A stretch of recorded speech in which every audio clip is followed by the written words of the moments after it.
Hey everybody, welcome back to the channel. I am Steven. You might know me as Jolly by Nature, and we are here to give you our Week 1 team builder for the Blastburn Radio Community Draft League. Season 3, BGC style doubles, which is really exciting. I'm really jazzed for this video, for this week's matchup, for this whole project.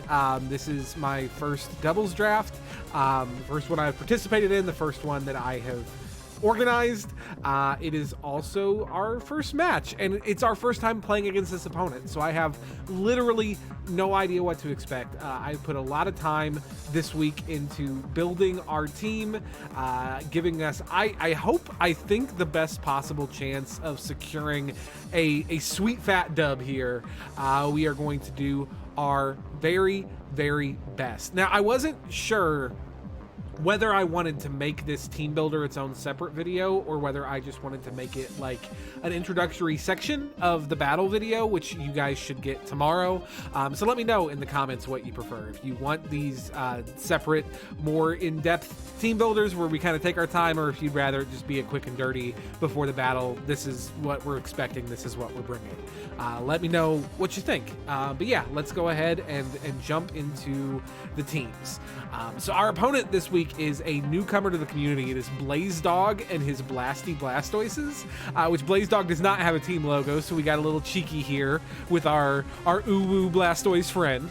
And despite the Uwu Blastoise friend, Blazedog has put together a truly frightening team here.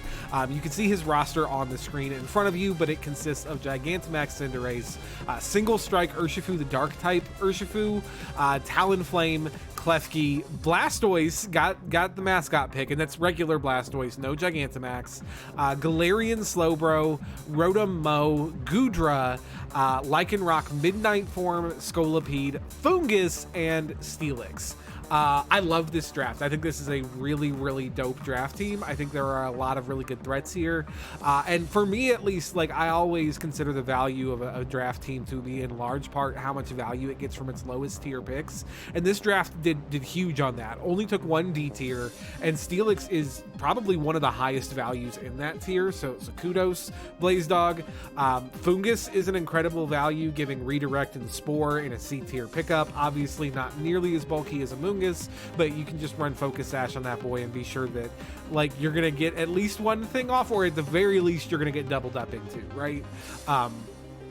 Scolipede is stupid fast, and like Lycanroc Midnight, I don't think is a perfect Pokemon by any stretch of the imagination, but it can click Rock Slide and hit it every time, and that's not nothing in VGC.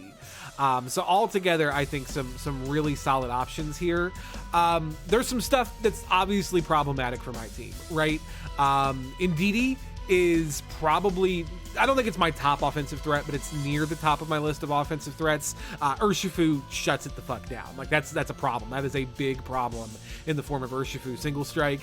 Also very threatening to my Porygon Z, which is definitely my top offensive threat.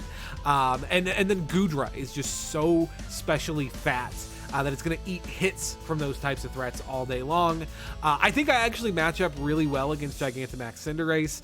Say what you will about Inteleon, but it does beat Cinderace pretty consistently. But that being said, like, Cinderace is always a problem and a threat, and if it can get around Inteleon, we're going to have a hard time.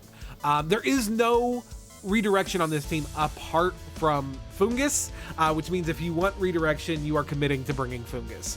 So that, I think, is something that is definitely in our favor. But we do have ally switch in the form of Rotom, which is something to be aware of. Obviously, we have Prankster shenanigans from Klefki, which can include Thunder Wave and Screens, and then Gale Wings Tailwind from Talonflame. The only thing that sets Tailwind faster than our own Whimsicott in the format is on this team. So we've definitely got our work cut out for us this week. I think we've built the team that gives us, like, the best possible chance for victory against these threats. I hope we have. That's the goal, certainly. But this week from Blazedog, I think we 100% see Urshifu Single Strike. Whether it comes as one of the 4 to any of the matches, we'll see. But I definitely think it's one of the 6 on the team, because how do you not bring it against a team with size spam Indeedee? That's madness. I definitely think we see Urshifu, I think that we see both Blastoise and Goodra, which I think have really good matchups against me overall. Blastoise with Shell Smash, obviously able to put in a ton of work, a ton of damage, and Goodra is just so specially fat, and so many of my top offensive threats are special that I think that you want to bring it. I would not be surprised to see a supportive Rotom this week. I think that Ally Switch is very good in this matchup against me. I also think that things like Screens and Thunder Wave are very good against me, and Rotom kind of gives you all of that. So I really kind of expect to see it.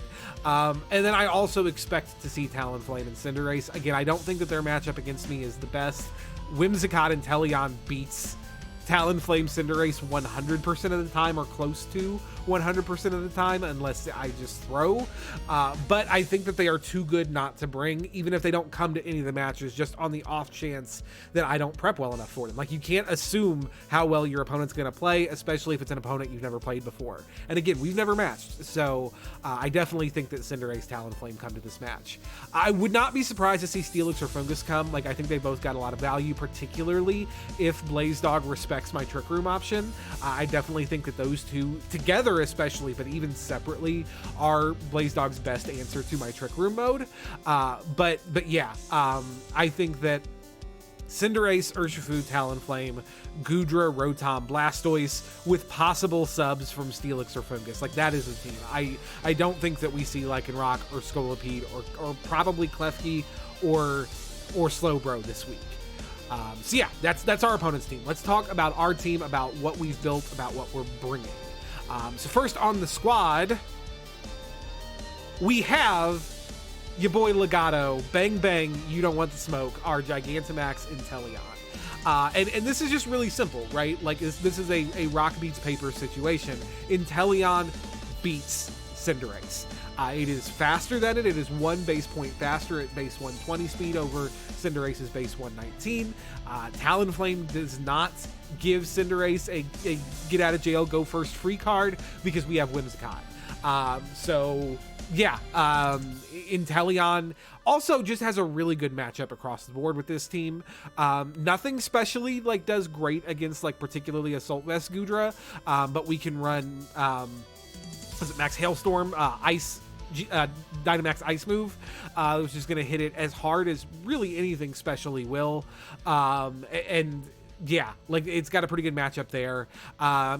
Nothing to hit Blastoise incredibly, but Blastoise also can't hit me back incredibly. And we outspeed it even at +2, which is really, really good.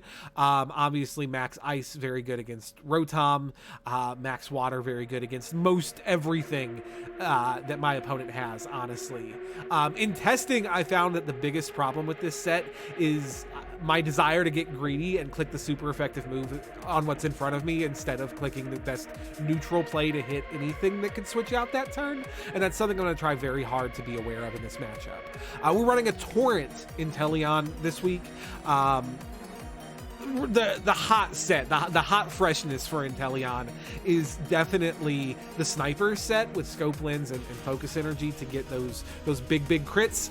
But I don't see many situations where we have a safe turn to click Focus Energy in this match. I can certainly do some redirection setup shenanigans if I really choose to, but I have to be concerned about what my opponent is doing while I take that turn, and it just didn't strike me as particularly worth it this week. So instead, we're just running Life Orb Torrent. Obviously, if our health goes lower, that's just going to make our G-Max Hydro Snipe hit that much harder. And this is definitely a moveset that is set up for a Max Mon. We've got Hydro Cannon, which hits like a big dump truck, both in and out of Max, but out of Max has the turn of Recharge, but doesn't when we're Dynamax, or when we're Gigantamax specifically. So definitely a great option for a G-Max move to click. We got Blizzard, which leaves something to be desired from an accuracy department that gives us the strongest possible Max Hailstorm. And then we have Air Slash, which gives us access. It gives us a super effective move for Urshifu, which ain't nothing, but primarily it gives us speed boost. It gives us Max Airstream, which again, if we wind up in a one-on-one situation with Cinderace, there are situations where Max Airstream is absolutely life-saving against Cinderace. For instance, if it winds up being a Pasho Berry Cinderace, obviously that's going to probably catch us by surprise once, but then when we know that in subsequent games, Air Slash and then G-Max, or not Air Slash, but Max Airstream into G-Max Hydro Snipe through Pasho Berry, KO Cinderace. So that's really like important to remember and good to know, so that we can kind of keep up with the boosts. But yeah, that is Legato. That is our Inteleon. I think he's going to have a real great week this week. We didn't have to monkey with the spread too much because, again, we're only one base point of speed faster than Cinderace. So we just went max speed, max special attack, Timid, to make him as fast as possible, make sure he has that speed advantage. Now, up next, we can't really run Inteleon in this matchup, at least for the reasons we're running Inteleon, without running Tempo or Whimsicott. I don't think there's going to be that many weeks this season that we don't run Whimsicott, period, to be honest, because Whimsicott is incredible. But we really needed our fluff ball this week to give us the good, as it were. So Tempo the Whimsicott, our grass and fairy prankster shenanigans wielding friend. We are rocking a bold nature this week, and we are rocking a ton of bulk investment, max investment in HP, 100 points in defense. And specifically what this spread does is it allows us to live dual wing beating from every non-choiced Talonflame. The tech obviously is Talonflame gets priority with Gale Wings on flying type moves when it's at 100% health. So even though we have Focus Sash, Talonflame can click dual wing beating, always go first, and hit us twice in one turn to get around our Focus Sash. And so potentially, if we're caught unawares, it can one-shot our Whimsicott, not take recoil damage, and thus maintain its Gale Wings and set Tailwind the following turn, and then they get Tailwind, we don't. That's very bad. So we knew we had to invest enough in bulk to make sure that does not happen. The only way for Talonflame to one-shot our Whimsicott is if it runs Choice Banded, Adamant, Dual Wing Beat. And at that point, it can't turn around and set Tailwind because it's Choice. So that's fine. And we're not running Protect this week, which is always a scary prospect on Whimsicott because it's Fake Out bait. But the only thing our opponent has on their team with Fake Out is Blastoise. And quite frankly, if it's like a supportive, like Fake Out Yawn Blastoise, that's kind of a relief. So we'll take that. But we do need to be aware if we see like a Blastoise Cinderace lead, for instance, that they can Fake Out and then Airstream into Whimsicott, and Whimsicott should probably swap. But we are rocking Dazzling Gleam, which is great because it's a Fairy Stab to hit Urshifu, which is really important. It's really important that our fairies have Fairy Stab this week. But also it's a spread move, which means that if something is like Focus Sashed, we can use that to finish it off and also get some chip on the other Mon, which is useful. We're rocking Tailwind. Obviously, Whimsicott is virtually always going to run Tailwind, which doubles our speed for, I believe, 5 turns. Fake Tears, which is so good, you guys. Again, this team has some really great special walls. We have Goodra, obviously, which is a huge problem, particularly when Assault vested. Steelix could really easily come, again, especially if our opponent respects our Trick Room option, because it's really, really good against our Dragalge. It's also really good against Porygon Z. So I think really just depending on what threats Blazedog prioritizes when he looks at my roster is going to depend on whether or not Steelix comes. But like, specially defensive Assault Vest Steelix lives our special hits really well, not after a Fake Tears, it does not. And again, like, Blastoise and Inteleon both really lack a lot of great options to hit each other until you hit that Blastoise with the Fake Tears. Then suddenly Max Airstream from Inteleon is doing big damage. So it's really good, really important. Lastly, we have Taunt on Whimsicott, which I was torn between Taunt and Protect for a long time, but Taunt ultimately gives us the opportunity to prevent Shell Smash on Blastoise, which is huge. Taunt also gives us the opportunity to prevent supportive shenanigans on things like Klefki if it comes, and Rotom Mo if our opponent sees the same value that we saw in their roster and decides to run like a supportive Rotom Mo set. Then we can taunt it to prevent it from ally switching constantly and making my life hard, which is very good. Whimsicott is excellent here, frankly. It's like the obvious no-brain lead for me is Inteleon Whimsicott, and I'm not saying that I never run it to keep our opponent honest, But I think honestly that lead is better as a threat than it is in practice, and we'll talk later about some of the leads I think I might use more often, at least on like a game 2, game 3 scenario. We are also bringing Nyanhausen, our Incineroar, and I love Nyanhausen, you guys. I love Incineroar so much. This thing is so good. It does so much damage.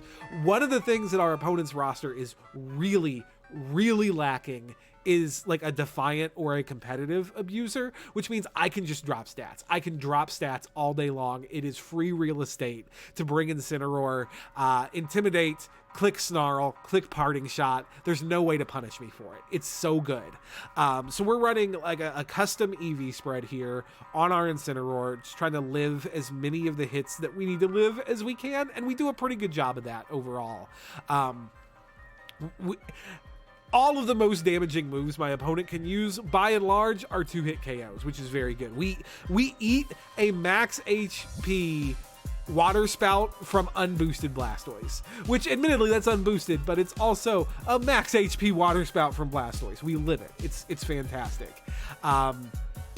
I specifically went with a speed reducing nature rather than a special attack reducing nature to avoid dropping the damage of my own Snarls, and also because the way my opponent's speed tier is lined up, there's just like a big hole between base 30 where Steelix lives and base 75 where Klefki lives. So like it didn't really matter if I did Jolly max speed or if I did 0 speed. Like I'm always going to outspeed Steelix. I'm always going to underspeed Klefki. My speed stat does not matter here. So I was able to pretty much ignore it. It's free real estate.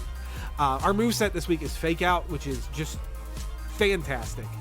Generally speaking, one thing about my opponent's team is he's really got like 3 good options for Dynamax that at least that I see coming against me. Maybe 4, but like I think if you max Rotom, that's a mistake. I think if you max Talonflame, that's a mistake. Obviously, things of that nature. And so we can fake out into those slots pretty freely to prevent bad things from happening. We do need to be aware that our opponent should be aware of the threat of fake out onto Talonflame, particularly on turn 1 to prevent Tailwind, and so they're almost always going to be running Protect or Quick Guard, but we can abuse that. It's a difficult situation for me because I don't know how good my opponent is, so I can't predict their predicts because I don't want to over predict and play myself. So I think that like if we lead Incineroar game 1 and he leads Cinderace Talonflame, we fake out into Talonflame to see what he does. If he protects that time, then maybe the next time we don't. Mind games, man. Mind games. We have Flare Blitz, which I don't think I click very often in this matchup, honestly. Like, Flare Blitz is here for Steelix and Rotom, and that is basically all. Urshifu. It's actually pretty good against Urshifu. Here's the cool thing about Urshifu, right? I can Intimidate and Parting Shot and otherwise cripple Urshifu, and Urshifu, by and large, doesn't give a shit. Does not care, because it can click Wicked Blow and it can crit, but its Wicked Blow doesn't do shit for damage to our Incineroar. It has to click fighting moves to damage our Incineroar, and those fighting moves are dropped by stat drops. So, shockingly, Incineroar does better than you would think against Urshifu. We're running Snarl here, and Snarl is really important. That's like our best option to keep special threats like Blastoise and Goodra from snowballing out of control. Like we really need Incineroar's Special Bulk and Snarl to keep that shit on lock. And then we're rocking Parting Shot. And Parting Shot is just great. It gives me switch momentum. It drops attacking stats, physical and special, for the opponent it's targeted into. It's just a fantastic move. There's a very good argument to be made to lead Incineroar Inteleon against our opponent, and particularly if they go for the Cinderace Talonflame lead, because I can just, again, threaten the fake out into Talonflame, Parting Shot into Cinderace, and like really neuter it while also preventing Tailwind, which is really good. Incineroar is fantastic in this matchup. I don't see a set where it does not come, if I'm being honest. It's certainly possible, but I think it's really good in a wide variety of situations here. The Aguav Berry is really good here because nothing kills it, but a lot of things take it low, and then the Aguav Berry boosts it right back up. It's great. I love you, Nyanhausen. Love that, Nyanhausen. In our 4th slot, we have Aria, our Clefable, and this is another really great mod in this matchup. We are running Unaware this week specifically for things like Max Goodra with Max Ooze, and then obviously for Max Cinderace. These are things that like to boost their offensive stats, and Clefable don't care. Clefable do what it wants. Does not give a shit about your +2 attack or your +2 special attack. Doesn't give a shit about Shell Smash Blastoise. Just eats hits all day. It's very good. We're rocking the Babiri Berry to reduce the damage of Steel-type attacks. I haven't talked a lot about sets for my opponent's Cinderace. I think that it's very, very likely that against me they run Iron Head, Sucker Punch, High Jump Kick, and Bounce. Like, I don't expect Fire Stab, because Fire's not particularly great against my team. But, like, you want Steel for Clefable, as well as for Whimsicott, right? You definitely need Sucker Punch. You need Dark so that you can Libero yourself into a Dark type to prevent Expanding Force from running wild. You want Fighting for Incineroar. And you want Flying for the speed boost because you're at a speed disadvantage. Like, all of those are really important max moves for my opponent. I don't see how they fit Max Fireball on their set, which is really good for me. And this Clefable set lives any of those hits, even the Max Steel Spike with the Babiri Berry. Everything is a 2-hit KO at worst. It's excellent. I love it so much. We have just enough special attack investment with 92 points in special attack to 100% KO Urshifu with Moonblast, so they can't just sleep on Clefable as an offensive threat either. And they might try to. They might think, okay, well, this is clearly like a bulky follow me Clefable. Urshifu can take a hit and deal some damage back in return. No, it can't. It can't take the hit. It's going to deal some damage because it's going to go first, but it can't take the hit. I mean, if it's Focus Sash, then it'll take the hit that way on 1 HP, but that's it. That's all it can do. We're running Moonblast Follow Me, obviously. Follow Me is fantastic. It allows for our sweepers to live. It also allows for some setup that's really important. We're rocking Sing, which I think is actually really, really good. It's a great oh shit button. Like, obviously, the accuracy is not ideal, but it is 55% accurate. It hits more often than it misses. And in practice matches, I was able to pull some matches back from the brink by getting a Sing off and putting something to sleep. Putting a max threat to sleep in particular is very good.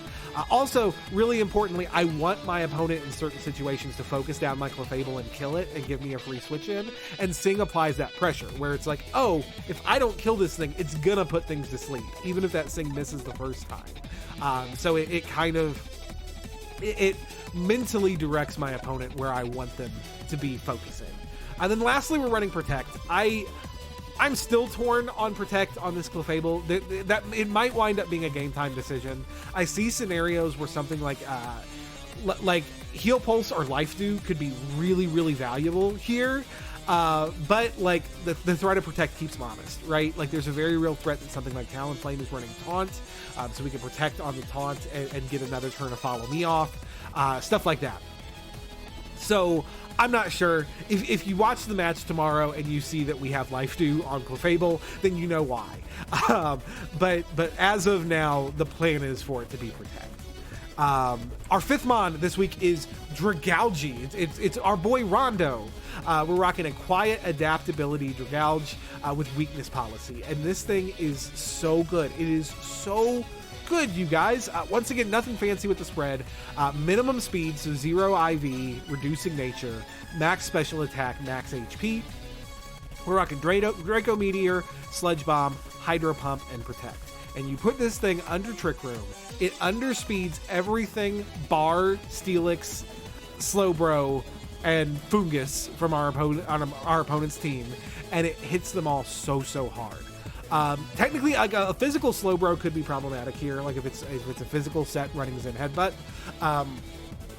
and obviously like a max ground from Steelix can be problematic. But if we activate this thing's weakness policy, it goes in so hard. And obviously, there's a big question there of how much does my opponent respect my Trick Room option? How much do they prep for my bottom speed options? And maybe we get into the match and we see that, oh, they brought Steelix, Fungus, and Slowbro, and maybe we don't ever run Trick Room. But if they don't, if they go like heavy into the top into their draft, we can really, really undercut them with our Trick Room option here. We one-shot Assault Vest Goodra with Max Wormwind after Weakness Policy, which is huge. It's so good. It's so good. It is important to remember that this Dragalge is slow as shit. Even with Tailwind up, it is not outspeeding much. So we need to desperately remember that. But yeah, combination of Stab with Adaptability is huge. Hydro Pump is here as coverage specifically for Steelix. We really considered running Thunder for Blastoise to give us that big max lightning, but ultimately our Stab hits Blastoise well enough, and with max lightning we were utterly walled by Steelix. With max Geyser we do a really respectable amount of damage to Steelix, even one-shotting if it's not Dynamaxed, even if it's like max spit up. So that's huge. But yeah, Dragalge is a huge offensive presence in this matchup. It's looking to make some waves depending on what my opponent brings. Our last mon for this week is Dirge, our Runerigus. And Dirge is so good. It's so good. We are rocking a very defensive spread, max HP, a lot of investment in physical defense with a defense boosting nature, and then some investment in Spadef as well. The Spadef investment allows us to live.